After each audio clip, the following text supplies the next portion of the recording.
Hello everyone, you are welcome back to my channel. In this video I'm just going to be showing you how I make my 1 kg of fondant. So as you can see, that was my water. It's not too much inside the pot. I'm just going to put it on my cooking gas as I prepare the rest of my ingredients. So this is my 1 kg of icing sugar. So they are both 500 grams each. So I used 2, making it 1 kg of icing sugar. After adding my 1 kg of icing sugar into my bowl, I'm going to be adding my CMC, that is my Tylose. I'm going to be adding half teaspoon of Tylose. For me, I think Tylose is very important when making fondant because I have tried it before without adding Tylose. It didn't work. I make fondant and I didn't add Tylose because I see some people do it. So, but that fondant was not good. It didn't work. So ever since, I always add Tylose to my CMC, but just make sure it's not too much. So in this 1 kg, as you can see, I added half teaspoon to 1 kg of icing sugar. So I'm going to put it aside. After mixing the both of them together, I'm going to be preparing my gelatin and my glucose. So that was my 1/3 cup of water. So I just added 1/3 cup of water into my bowl, just normal water.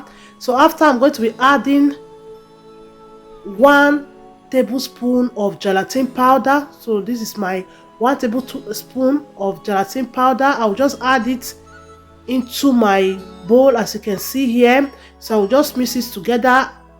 Don't forget, I have my water on my cooking gas.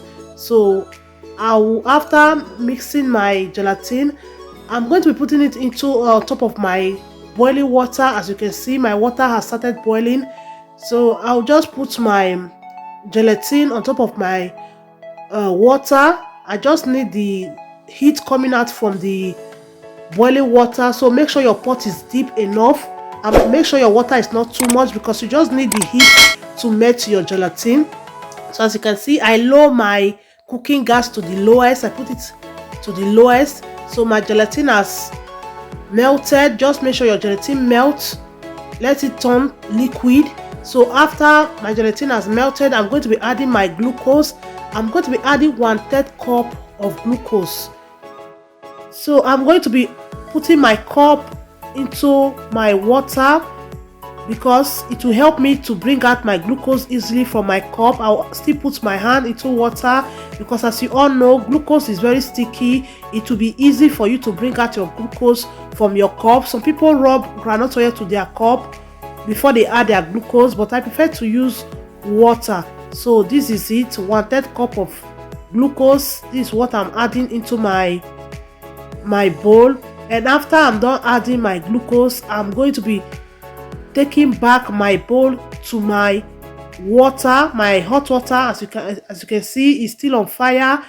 So see, the heat is still coming out. I just need only the heat to melt my glucose with my gelatin, as you can see. So just make sure your glucose melts very well. Let it turn liquid. As you can see, it will look like water. Let it melt very well. You see the way it is now, it has turned liquid. So I'm just going to bring it out. So after bringing it out, I'm just going to put it into my icing sugar, as you can see. So for me, I don't like to pour all my liquid mixture at once when making my fondant. I love to do it step by step because I don't want my fondant to be too soft. But if, for example, your fondant is too soft, you can add more icing sugar to it. So after, as you can see, after mixing my icing sugar, I'm going to be pouring it on my work surface because it will make the kneading more easier for me. So for me, I'm still going to be adding more liquid mixture. It's not much. The one that is remaining is not too much. I'm just going to be pouring everything that is remaining. I'll just pour it on my icing sugar. You know, some icing sugar, they absorb more liquid than the other. So depending on the type of icing sugar you are using. So as you can see, I'm using my hand to knead my fondant. So maybe, for example, you think your fondant is still strong after adding all your liquid mixture to it, you can just add water. Just add water to your fondant. It doesn't spoil it. It's still the same thing. If you don't have more liquid mixture to add, so you can add water. So as you can see, this is my fondant. It came out so beautiful. So I'm going to be wrapping it inside my cellophane bag, and I'm going to be putting it inside my fridge to rest. So if you want to make this type of my fondant, you don't have to use it immediately. You have to leave it to rest inside your fridge for 1 hour, maybe if you are using it that same day. So for me, I don't love to make fondant that same day when I want to make cake. I always love to make my fondant before the day I'm using them, so it makes my work easy for me. I'm just going to be wrapping my fondant inside my cellophane bag, and I'll putting it inside my fridge to rest before I use it. So this is the next day. I just want to quickly show you how my fondant is, because I'll be making my cake later. I just want to quickly make this video before making my cake. So if you want to see, I have another fondant recipe in my channel before. So I have a 3 kg fondant video I made before. You can go and check it out. So as you can see, this is my fondant. When your own is like this, don't panic. Your fondant is good. Don't think you didn't make your fondant well. Your fondant is good. As you can see it, you just have to knead it. You just have to use your hand to knead it very well, and you will see your everything will be okay. So when you bring it out and it's like this, don't panic at all. Your fondant is okay.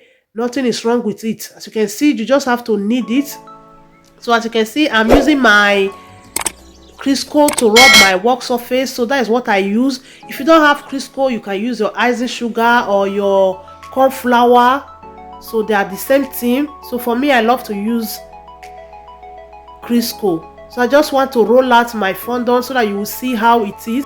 So don't forget to like this video, share, comment, and if you have any question, just leave it in the comment section below. As you can see, my fondant came out so beautiful. So see you all in my next video. Bye bye.